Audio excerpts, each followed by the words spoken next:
Rasulullah mengatakan, la taqumus sa'ah, tidak akan terjadi kiamat sampai muncul orang-orang yang gampang bersaksi padahal dia tidak dimintai saksi. Ya, dia gampang bersaksi padahal dia tidak dimintai saksi. Akan muncul orang seperti itu.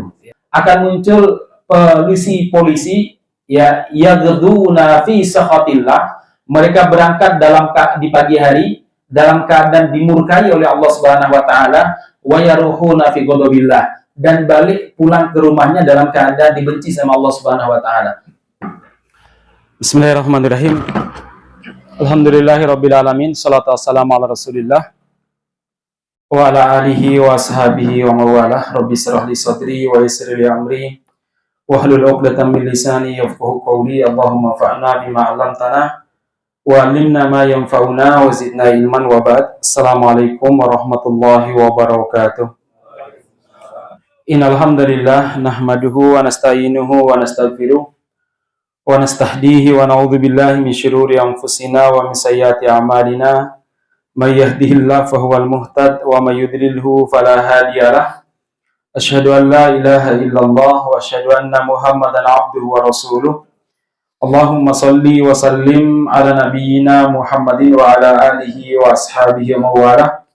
Rabbi shrah li sadri wa yassir li amri wahlul 'uqdatam min lisani yafqahu qawli. Allahumma fa'na bima 'allamtana wa 'allimna ma yanfa'una wa zidna ilman wa ba'd. Alhamdulillah, di kesempatan subuh yang berbahagia ini kita dimudahkan oleh Allah Subhanahu wa taala untuk duduk bersama dalam rangka tawassul bil haq dan tawassul bis sabar. Mudah-mudahan duduknya kita semuanya dicatat sebagai amal soleh di sisi Allah Subhanahu wa taala.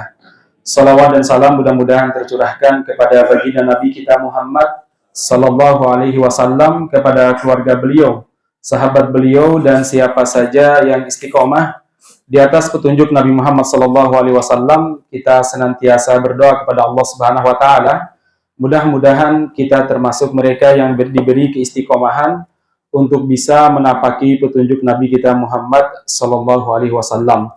Jemaah sekalian yang mudah-mudahan dirahmati Allah Subhanahu wa taala, di antara usaha kita untuk bisa istiqomah menapaki petunjuk Nabi kita Muhammad sallallahu alaihi wasallam adalah mengkaji hadis-hadis Nabi Muhammad sallallahu alaihi wasallam, mengkaji hikmah-hikmah yang disampaikan oleh Nabi Muhammad sallallahu alaihi wasallam dalam beberapa hadis, sehingga kita bisa mengetahui bagaimana jalan hidup beliau, apa yang beliau inginkan, dan kabar apa saja yang beliau berikan kepada kita, terutama tentang masa depan kita. Karena Nabi Muhammad SAW sebagai seorang nabi telah memberitahukan kepada umatnya tentang masa-masa yang akan mereka lalui. Bahkan sebelum Nabi Muhammad diutus, dijelaskan tentang masa yang pernah dialami oleh manusia.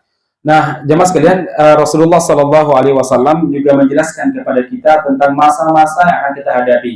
Kondisinya seperti apa, manusianya seperti apa, karakter manusianya seperti apa, sampai peristiwa-peristiwa yang akan terjadi di masa yang akan datang dan bagaimana kita bersikap. Rasulullah SAW telah menjelaskan semuanya. Inilah salah satu keindahan kita sebagai umat Nabi Muhammad SAW. Kita tidak dibiarkan untuk menerawang apa yang akan terjadi atau meraba-raba kira-kira dari sekian peristiwa yang ada bagaimana sikap kita. Tidak. Tapi Nabi Muhammad SAW tentunya berasal dari Allah Subhanahu wa taala, menjelaskan peristiwa demi peristiwa dan bagaimana sikap kita pada saat itu. Ya, bagaimana sikap kita pada saat itu. Misalkan jemaah sekalian yang mudah-mudahan dirahmati Allah Subhanahu wa taala, Rasulullah telah menjelaskan tentang munculnya penguasa-penguasa yang kejam, munculnya penguasa-penguasa yang suka berdusta, bangga dengan apa yang tidak mereka kerjakan dan mengaku-ngaku apa yang tidak mereka kerjakan. Nah, Rasulullah SAW mengatakan, kalau kalian menemui orang-orang seperti ini, iyakum, jauhilah, jangan sampai kalian itu menjadi syurutiyan, polisinya, wala hakiman, jangan juga sebagai hakimnya, wala jabian, jangan sebagai petugas penarik pajaknya, demikian juga jangan wala khazinan, jangan sebagai orang yang akan menjadi bendaharanya. Jangan, jauhi mereka. Sampai Nabi menjelaskan, muncul penguasa bela-bela begini, sikapnya seperti apa? Jangan jadi polisinya, jangan jadi jaksanya, jangan jadi penarik pajaknya, dan jangan jadi sebagai apa? Bendaharanya. Kenapa demikian? mungkin untuk sisi yang lain, ya sisi yang lain mungkin bisa menjadi bagian, karena sisi yang lain kita punya kesempatan untuk menasehati. Tapi kalau sudah menjadi ini, itu susah. Bahkan riwayatnya menambahkan wala nasihan, jangan jadi sebagai penasehatnya, ya jangan jadi sebagai apa, penasehatnya. Jadi jangan bangga menjadi penguasa, karena itu pertanggungjawaban luar biasa. Anda bisa terlibat dalam kedoliman baik langsung atau secara tidak langsung. Langsung misalkan Anda memfatwakan atau memberikan usulan untuk berbuat dolim, tidak langsung artinya Anda diangkat sebagai penasehat oleh seorang penguasa, siapapun penguasanya. Kemudian ketika kedoliman itu terjadi, dia berbuat dolim, Anda diam, tidak terlibat dalam melarang kedoliman. Luar biasa. Padahal Nabi Muhammad SAW mengatakan unsur akhwaka doliman au madluman. Tolonglah saudara kalian yang doliman, berbuat dolim, au madluman, atau yang terdolimi. Kemudian para sahabat mengatakan, ya Rasulullah, kalau yang terdolimi kami tahu cara menolongnya. Sementara yang berbuat dolim bagaimana kami menolongnya Rasulullah? Kemudian Rasul mengatakan tahan tangannya dari berbuat dolim. Nah, masalah muslimin yang mudah-mudahan dirahmati Subhanahu wa taala. Jadi fase demi fase yang akan kita alami telah dijelaskan oleh Nabi tentang manusianya. Misalkan dalam sebuah hadis Rasulullah mengatakan la taqumus saah, tidak akan terjadi kiamat sampai muncul orang-orang yang gampang bersaksi padahal dia tidak dimintai saksi. Ya, dia gampang bersaksi padahal dia tidak dimintai saksi. Akan muncul orang seperti itu, ya. Nah, kemudian bagaimana sikap kita? Terus ada dalam hadis, Masya Allah ya. Ini keindahan kita sebagai seorang muslim. Kemudian Rasulullah SAW juga menggambarkan dalam sebuah hadis akan muncul polisi ya yaghduna fi sakhatillah. Mereka berangkat di pagi hari dalam keadaan dimurkai oleh Allah Subhanahu wa taala, wa yaruhuna fi ghadabillah, dan balik pulang ke rumahnya dalam keadaan dibenci sama Allah Subhanahu wa taala. Jadi nggak baik sama sekali. Ya bukan berarti itu nggak ada yang baik, ya mungkin ada, tapi dari 1 juta ya sekian persen lah ya. Masalah muslimin yang mudah-mudahan dirahmati Subhanahu wa taala dijelaskan sampai kondisi polisinya seperti apa, kondisi tentaranya seperti apa, kondisi penguasanya seperti apa. Bahkan dalam hadis lain disebutkan kondisi ulamanya seperti apa. Ya, disebutkan oleh Nabi Muhammad. Kemudian bagaimana kita bersikap? Du'atun ila abwabi jahannam, akan muncul para dai yang menyeru ke neraka jahanam. Akan muncul apa? Para dai yang menyeru ke neraka jahanam. Kemudian man ajabahum qadafahu fiha. Barang siapa yang menerima ajakan mereka akan dilemparkan ke dalam neraka. Dan barang siapa yang menghindar dari mereka, maka dia akan selamat. Kemudian para sahabat mengatakan, ya Rasulullah, sifhum lana, ceritakan kepada kami seperti apakah karakter mereka. Rasulullah SAW menyebutkan, mereka sama dengan kalian, berbicara dengan lisan kalian, ya kulitnya juga kulit dari kalian, bukan kulit makhluk planet lain, tidak ya. Semua luar biasa, itu karakter manusia, karakter zamannya. Rasul juga menjelaskan, la ya'ti zaman illa wa ba'al syarrun qabl, tidak akan datang suatu masa kecuali sesudahnya lebih buruk daripada sebelumnya. Rasul juga menjelaskan tentang fitnah-fitnah yang dihadapi oleh kaum muslimin. La taqumu sa'ah hatta yamurra ar-rajulu bi qabri rajuli fayaqulu ya laitana makana. Tidak akan terjadi kiamat sampai seorang laki-laki atau seorang muslim kemudian lewat kuburan saudaranya atau kuburan orang lain, dia berdiri sejenak, kemudian dia mengatakan, kalau saja aku yang berada di balik kuburan ini, ingin mengharapkan kematian. Sampai disebutkan dalam sebuah hadis, la taqumu sa'ah, tidak akan terjadi kiamat hatta yataman rajulu ad-dajjal, sampai orang-orang punya keinginan untuk berjumpa dengan Dajjal. Karena apa? Karena bangganya mereka dengan Dajjal. Karena banyaknya berbagai macam kejahatan yang menyebar. Sehingga Dajjal itu ditunggu-tunggu dan dieluk-elukan. Jadi kalau hari ini atau beberapa waktu lalu kita berbicara tentang dahsyatnya fitnah Dajjal, dan kita diperintahkan untuk menjauh kalau ada Dajjal, ternyata di akhir zaman akan muncul orang-orang yang kangen ketemu Dajjal, ingin jumpa dengan Dajjal.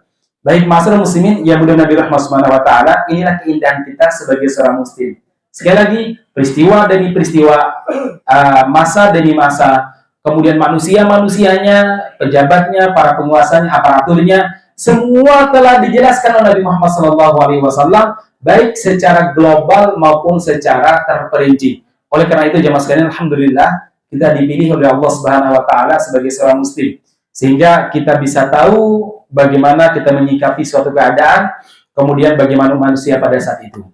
Masalah muslimin yang mudah-mudahan dirahmati Allah Subhanahu wa taala, Islam tidak membiarkan kita ini hidup tanpa bimbingan termasuk dalam urusan kepemimpinan misalkan ya. Islam itu luar biasa. Ya, jangankan memimpin 5 tahun 24 jam memimpin kita. Mimpin sholat saja loh, sholat yang paling lama berapa menit kita tadi? Ya paling lama 7 menit sampai 10 menit lah. Tapi itu biasanya bacaan tajwid dan standar. Biasanya di beberapa tempat sholat itu paling cepat. Bahkan saya pernah mampir di sebuah masjid, saya hampir membatalkan sholat saya. Kenapa? Imamnya Masya Allah cepat banget. Saya berpikir imamnya nyari apa gitu ya. Allah. Assalamualaikum warahmatullahi. Saya dalam hati ini kenapa ini bacaan cepat banget ya. Tak percepat-cepat ya. Padahal kita udah hafal Al-Fatihah ya cepat ya. Tapi ya tetap aja terlambat ya. Mungkin ada versi ringkasnya atau bagaimana. Sehingga cepat banget sholatnya. Ya. Nah, jemaah sekalian, paling banter kita itu diimami 5 sampai 10 menit. Jemaah sekalian, itu kita butuh kriteria imam yang benar. Mulai dari bacaannya, akhlaknya, karakternya, minimal ilmu agamanya juga setidaknya pahamlah.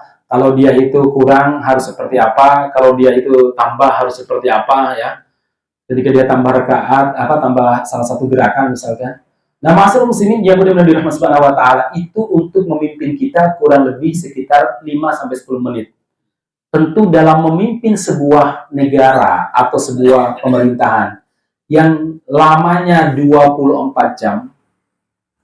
Ya, lamanya 24 jam, selama 24 jam, total waktunya kurang lebih sekitar berapa? 5 tahun misalkan. Tentu Islam itu memberikan kriteria yang lebih ketat. Kenapa demikian? Karena sangat berpengaruh. Ya, diantaranya apa? Contoh, jangan pilih pemimpin yang bodoh. Nah, silakan Anda lihat dari 3 pemimpin yang ada itu kira-kira yang pintar siapa, yang goblok-goblok siapa gitu ya. Rasul pernah bersabda, "Ta'awwadu billahi min imarati sufaha." Mintalah perlindungan kepada Allah dari dipimpin sama orang-orang bodoh. Kenapa orang-orang bodoh itu nggak boleh mimpin kita? Karena kalau orang bodoh memimpin kita, profesor cerdas apapun ikut jadi bodoh juga. Ya. Coba lihat kasus Rempang sekarang ya. Ada profesor yang ahli hukum, kemudian mengatakan itu nggak apa-apa, itu diusir aja, dikosongkan aja, dibodoh saja. Kenapa demikian? Karena dipimpin sama orang bodoh. Tingkat kecerdasan rakyatnya semakin rendah ya. Ketika dipimpin sama orang bodoh ya. Sampai dia seperti itu, nggak boleh dipimpin sama orang bodoh kaum muslimin ya. Nah, demikian juga jangan sampai kaum muslim dipimpin sama orang kafir. Itu jelas ayatnya, untuk Nur Mira tidak perlu diulangi lagi ya. Jangan juga dipimpin sama orang-orang munafik. Jelas ayatnya, fala tattakhidu minhum waliyyan wala nasira.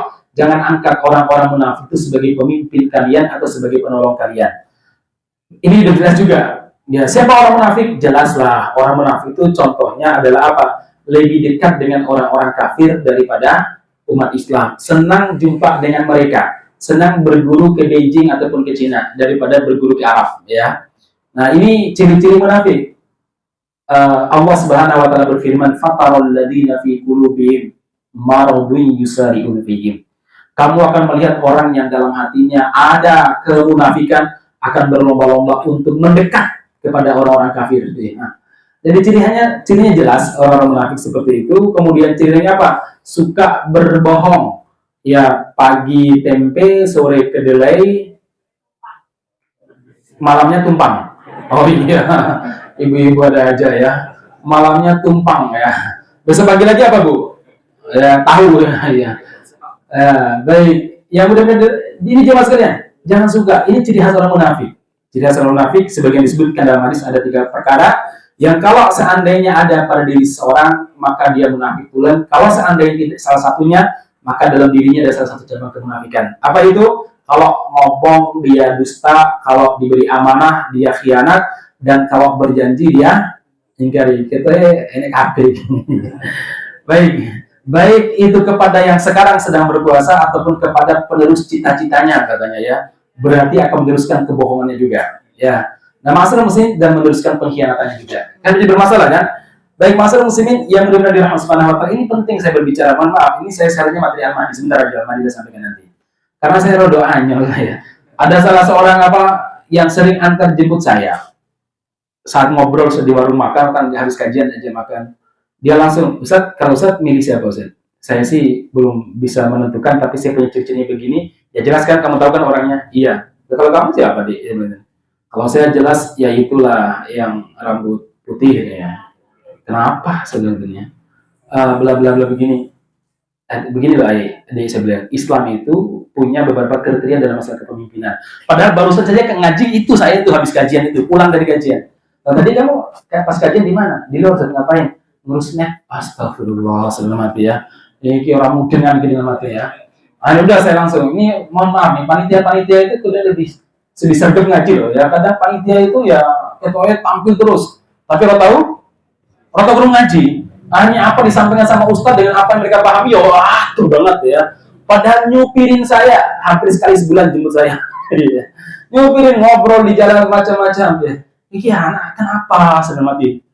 Ternyata setiap kajian ngurus snack ya. Jadi nggak apa-apa sih, bagus ya. Tapi kalau nggak nyambung sama sekali dengan apa yang disampaikan oleh para ustadz yang kajian rutin di situ, bermasalah gitu loh maksudnya ya. Iya, ini saya bilang di Islam tuh beda. Malah dipotong. Ustadz, Islam tuh suci. Sementara politik kotor, jadi jangan campur-campurkan. Saya bilang yang ngomong gitu berkemungkinan. Satu, dia nggak paham sejarah, artinya bodoh terhadap sejarah dan agama. Yang kedua, ada maksud yang buruk dalam hatinya. Saya berdoa mudah-mudahan antum poin yang pertama sebenarnya. Ya. Mudah-mudahan antum poin pertama. Karena ada kemungkinan, satu, tidak paham, bodoh ya. Apa itu? Nggak paham agama dan nggak paham sejarah. Yang kedua, dia punya maksud yang buruk terhadap Islam. Tapi saya yakin antum nomor 2 tidak. Nomor pertama mungkin sebenarnya. Tak gitu langsung ya. Kenapa Ustaz? Begini, kamu harus tahu, kalau taruhlah misalkan politik itu kotor, maka perlu disucikan. Jangan biarkan kotor terus. Ibarat kamu punya pakaian, kalau dia kotor, dicuci dong. Cuci pakai apa? Sesuatu yang bersihkan. Apa itu? Air ya, sabun. Nah sekarang saya bertanya sama antum, kira-kira pikiran-pikiran kotor itu dibersihkan dengan agama apa? Dengan akidah apa? Ya Islam, Ustaz. Ya begitu dong ya. Jangan dibiarkan akidah sekuler, liberal, membersihkannya. Tambah kotor, saya bilang. Kalau Anda tahu ini kotor, kemudian Anda tidak mau, Anda membersihkan dengan pikiran-pikiran sampah manusia, itu ibarat ada najis yang mengenai pakaian Anda cuci dan Anda bilas pakai air kencing, sama kotornya saya bilang itu. Baik, yang kedua saya bilang, Anda harus ingat, saya tidak perlu bicara jauh di Arab sana. Dulu para pendiri negara kita adalah para ulama, politiknya politik Islam. Saya cerita ini loh, hukumnya sampai lahir Piagam Jakarta. Yang kedua, jauh sebelum kemerdekaan Indonesia, para founding father dari kerajaan Islam, negara-negara Islam di Indonesia yang berbentuk kerajaan, semuanya para ulama, mulai dari Cirebon, arsiteknya seorang ulama besar namanya Sunan Gunung Jati. Kemudian Demak Bintoro, itu arsiteknya adalah seorang ulama besar namanya Sunan Ampel. Kemudian dia menyuruh muridnya yang bernama siapa? Raden Fattah. Itu ulama, saya bilang gitu. Jadi dulu tuh nggak pernah yang namanya Islam itu memisahkan dengan agama, itu bisa dengan negara, nggak ada. Ya agama, ya politik itu bagian daripada agama. Ya nggak pernah terpisah. Ya saya tanya, Giri Kedaton itu sebuah kerajaan kecil tapi sangat berwibawa pada masanya dan dikenal adil serta bijaksana. Kalau orang-orang Jawa baik Hindu maupun Islam punya problem, mereka larinya ke Sunan Giri. Itu pendirinya seorang ulama namanya Sunan Giri. Ketika begitu akhirnya rodok mantuk ini ya. Ya, nah apalagi ada kriterianya, saya bilang. Kriterianya begini kriterianya. Ya tadi, jangan sampai dipimpin sama orang bodoh. Yang kedua, jangan dipimpin oleh orang yang buruk akhlaknya. Apa ciri-ciri buruk akhlaknya? Nonton film porno sebenarnya. Yang kamu pilih gimana? Ustaz, apa kaitannya? Rasulullah pernah mengajar kita sebuah doa, dan doa ini semi wajib walaupun nggak wajib. Apa doanya? Allahumma la tusallit alaina bidunubina man la yakhafuka wa la yarhamuna. Ya Allah, jangan berikan kekuasaan atas kami orang-orang yang tidak punya rasa takut kepadamu dan tidak pernah sayang kepada kami. Ciri orang yang punya rasa takut kepada Allah adalah akhlaknya pasti baik ya. Anda kok malah berpikiran untuk yang tidak baik ya. Hati-hati ini. Ini kalau Rasulullah meminta perlindungan dari pemimpin-pemimpin seperti ini, berarti kalau mereka memimpin buruk bagi umat Islam. Tapi kan perlu dipisahkan antara hobi pribadi dengan kepemimpinan. Loh, justru itu berapa banyak hukum lahir dari hobi pribadi jadinya. Orang kalau hobi zina itu nanti kemudian melegalkan undang-undang zina nanti. Orang yang suka apa namanya, yang suka gay nanti lama-kelamaan dia akan melegalkan undang-undang LGBT nanti. Itu karena hobi pribadi. Iya. Jangan dicampur bagaimana. Justru hobi pribadi sangat mempengaruhi sebuah undang-undang dan aturan. Kasihan nanti masa depan anak-anak. Akhirnya ada kawannya dia juga saja. Padahal tadi dia mengatakan, oh Ustaz ikut menyerang juga ya. Pakai logika yang saya berikan logika. Nanti gimana coba kalau antum punya adik-adik nanti? Ya, nanti saya khawatir kalau seandainya yang memimpin kita adalah orang-orang jahat yang melegalkan perzinahan, melegalkan LGBT, besar kemungkinan kita akan susah nyari laki-laki.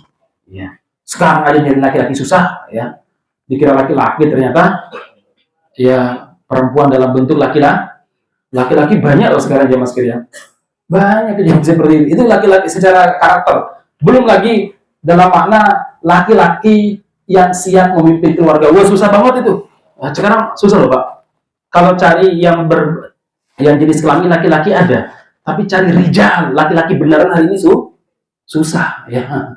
Saya jadi gede-gede kepala saya itu, masya Allah, ya. Baik, Mas Muslimin. Jadi sekali lagi itu jelas, tidak boleh dipimpin oleh orang-orang yang dolim.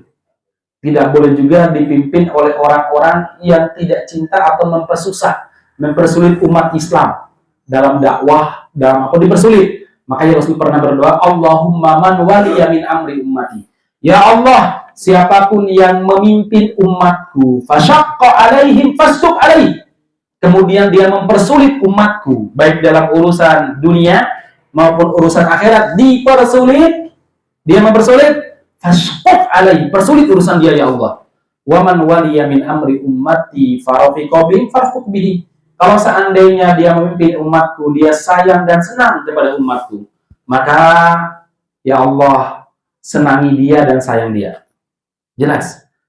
Berikutnya lagi saya bilang, tidak boleh kita dipimpin oleh orang yang kelihatannya muslim, tapi memberi kekuasaan kepada orang kafir untuk menguasai umat Islam, baik dengan undang-undang maupun dengan kerjasama, dengan investasi, dengan apalagi namanya sekarang, selain investasi apa istilahnya? Ya, dan sebagainya itulah ya. Nah, sudah sekali nggak boleh. Kenapa demikian? Allah berfirman, "Walan yaj'alallahu lil kafirina 'alal mu'minina sabila." Jangan, Allah tidak akan memberikan jalan bagi orang-orang kafir untuk menguasai orang-orang beriman. Ini poin penting yang perlu dipahami bersama. Sekali lagi, penting dipahami, terutama kepada panitia pengajian. Jangan sampai kemudian kita sibuk ngurus ini, ngurus sana, ya tadi ngurus snack, ngurus teh, kemudian parkir macam-macam, akhirnya nggak ngaji. Ya, pengajian di takmir, misalkan taruhlah misalkan 3 kali dalam sepekan, dia nggak pernah hadir. Hadir sih fisiknya, tapi disibukkan yang lain. Ini nggak nyambung dengan apa yang disampaikan. Seharusnya teman-teman panitia itu justru jauh lebih memahami daripada orang lain. Dan yang terakhir saya bilang, ya sama beliau, pemimpin itu butuh kejelasan genetik. Siapa bapaknya? Ya, siapa keturunan siapa? Bapaknya siapa? Kakeknya siapa? Jangan-jangan bapaknya itu penjahat. Jangan-jangan bapaknya itu pernah merampok uang rakyat, dibawa lari ke Jepang, kemudian mendirikan bank di Jepang. Ini yang aneh ya. Cari aja nanti videonya ya. Ya, jangan-jangan bapaknya seorang tokoh komunis atau tokoh yang beraliran kiri. Hanya enak, cari aja gitu ya. Saya tidak perlu jelasin. Jadi nyari dewi. Ya. Kenapa demikian? Rasul mengatakan fa inna damma jassas, karena darah itu genetik nurun. Nurun. Nek bapaknya garong, anaknya gareng. Nek bapaknya garong jamaah sekalian. Oh, anaknya lebih parah. Fa inna damma jassas, karena darah itu menurun. Memang hadis ini berbicara masalah cari mantu dan cari anak mantu, betul. Rasul mengatakan pilihlah anak mantu kalian yang baik ya. Pilihlah untuk menempatkan benih kalian, benih putri kalian atau putra kalian di tempat yang baik. Kenapa? Fa inna damma jassas, karena darah itu mengalir. Itu saja dalam urusan satu keluarga, di mana namanya keluarga itu tidak begitu mempengaruhi satu RT, hanya mempengaruhi apa? Keluarga saja. Kebayang kalau seandainya mempengaruhi satu negara. lebih berbahaya lagi dan lebih sangat ketat untuk mengetahui siapa keturunannya, genetik ya. Itu penting, ilmu genetik itu sudah ada pada zaman Nabi Muhammad SAW, terutama terkait tentang masalah ini ya, masalah akhlak ya, buruk ya, itu nyebarnya cepat ya. Baik mas kalian, nah Imam Al-Mahdi ini genetiknya benar.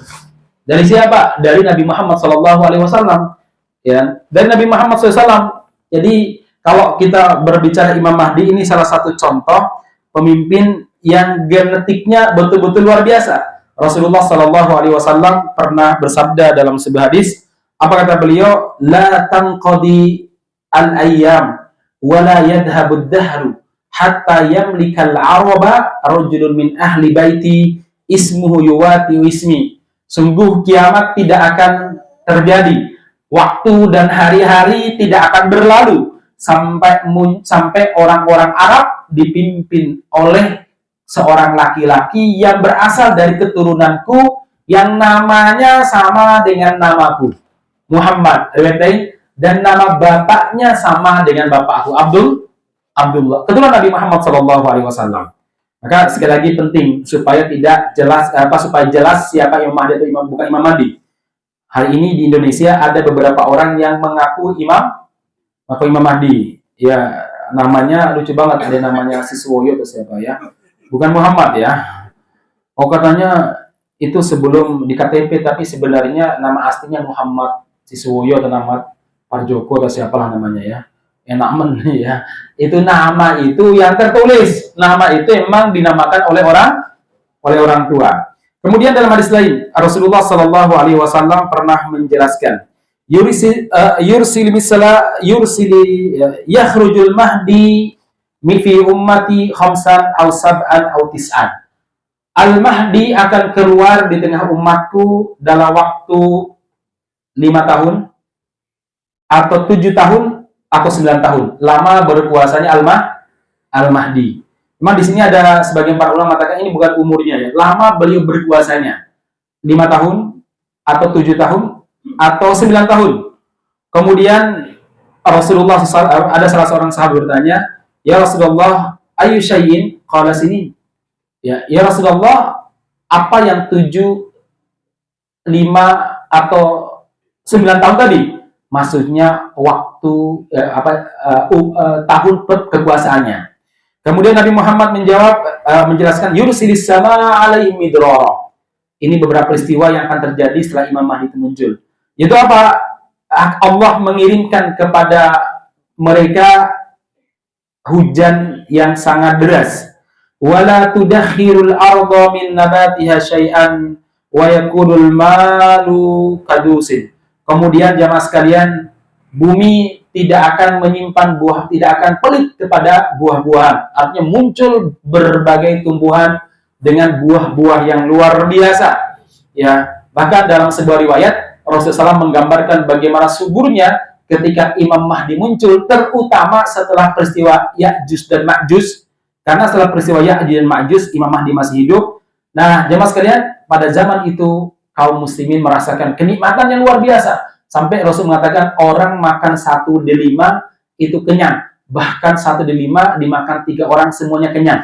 Tidak ingin nambah. 5 jemaah sekalian. Yang sekarang besarnya paling segini. Kemudian bahkan Rasul mengatakan kalian tidur beratapkan beratapkan kupasan itu apa sih? Kulit dari delima. Kalian tidur beratapkan dan beralaskan kulit dari buah delima. Kulitnya jamaah sekalian. Ya, luar biasa. Kalau delima saja dimakan 3 orang kenyang, bagaimana dengan semangka?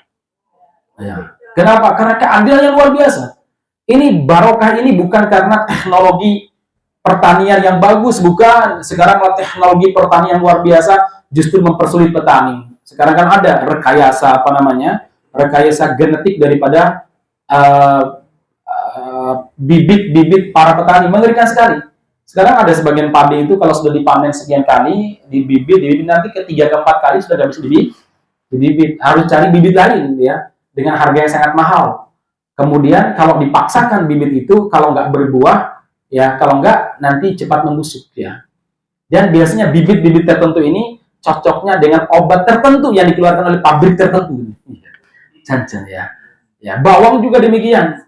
Ya, jadi bawang itu saya kan bapak saya petani. Ya kemarin WA saya, Masud, tolong bantu dong, ini mau cari bibit apa Pak? Bawang. Lah, Bapak kan barusan panen bawang, saya bilang ya. Kenapa pakai beli bibit segala?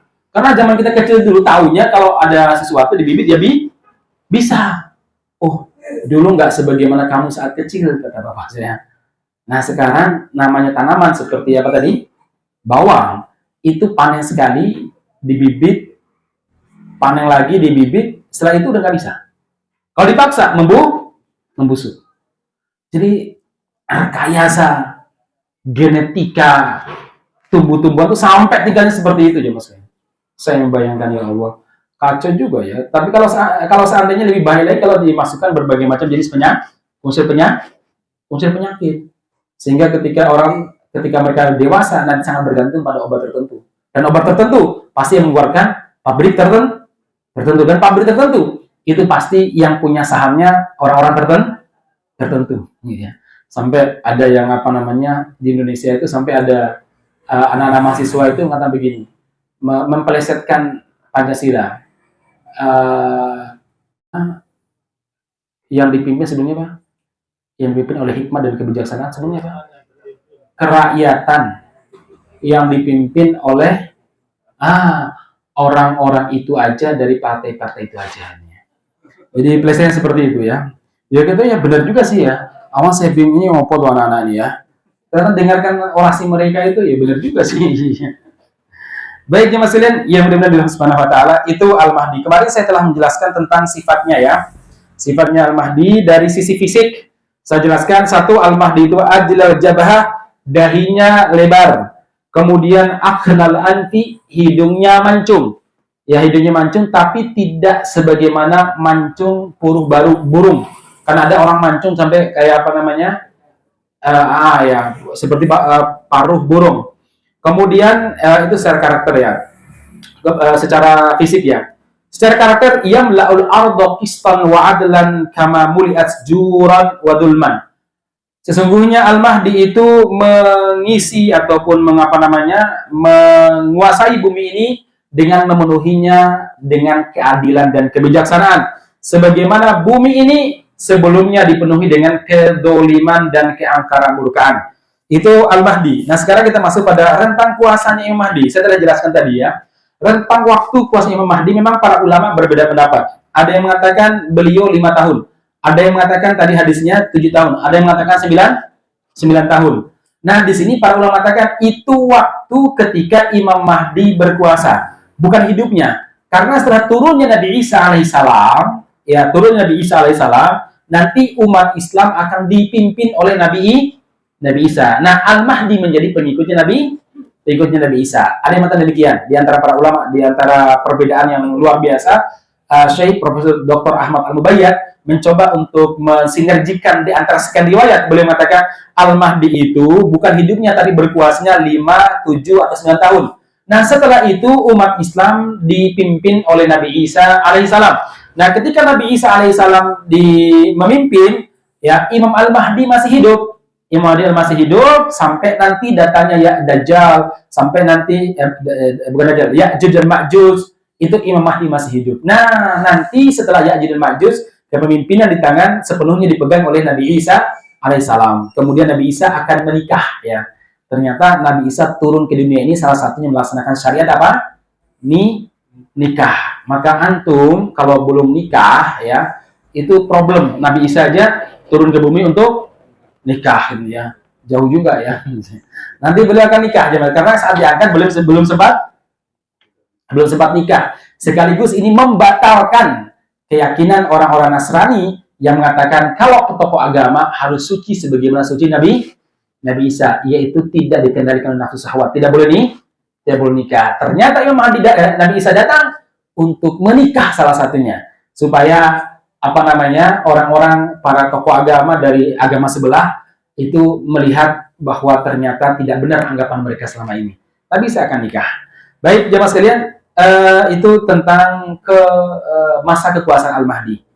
Selanjutnya jemaah sekalian, peristiwa-peristiwa apakah sebenarnya? Kapankah Al-Mahdi itu muncul? Al-Mahdi akan muncul dengan beberapa peristiwa-peristiwa. Satu, jemaah sekalian, rusaknya alam semesta, ekosistem alam rusaknya luar biasa. Pertambangan di mana-mana, orang susah cari makan, kehidupan sangat mengerikan sekali. Dari si alam, rusak sekali. Ya mungkin udah berkali-kali istisqa, hujan nggak turun-turun. Ketika hujan turun, tidak menumbuhkan tanam. Dan itu sampai Nabi, akan ada hujan di mana tidak tumbuh tanaman. Hujannya banyak, tapi tidak tumbuh tanaman. Dan kemarin saya baca, ada rekayasa awan. Keren juga ya. Mereka sampai merekayasa hujan. Jadi akan ada hujan, saya dengar video kemarin, mereka ini, kaum apa namanya, yang merasa pemilik dunia ini, merekayasa hujan, nanti hujan itu turun, tapi tidak menumbuhkan. Jadi kalau ingin hujannya subur, bukan lagi beli pupuk, beli hujan. Ya, beli apa namanya, rekayasa awan. Itu belinya kepada mereka.